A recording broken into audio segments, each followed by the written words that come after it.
X equal to দেওয়া আছে হচ্ছে √5 প্লাস √3, তাহলে আমরা লিখবো √5।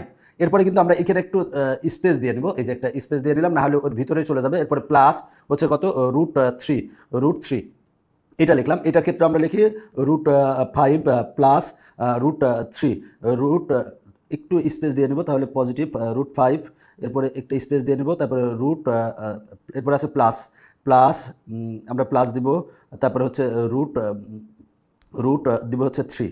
দেখো আমরা লিখছি √5 প্লাস √3 লিখছি, এখানে দেওয়া ছিল। এবার 1 এক্স ইকুয়াল টু দেওয়া আছে, 1/x ইকুয়াল টু বের করতে বলছে, তাহলে এখানে সমান প্রেস করলাম। এবার দেখো 1/x বের করতে বলছে, তাহলে লিখবো 1 ভাগ অ্যান্সার। এই ক্ষেত্রে লিখবো 1 ভাগ অ্যান্সার, লিখে ইকুয়াল চাপ দাও, আসে কত যে √5 মাইনাস √3 ভাগ 2।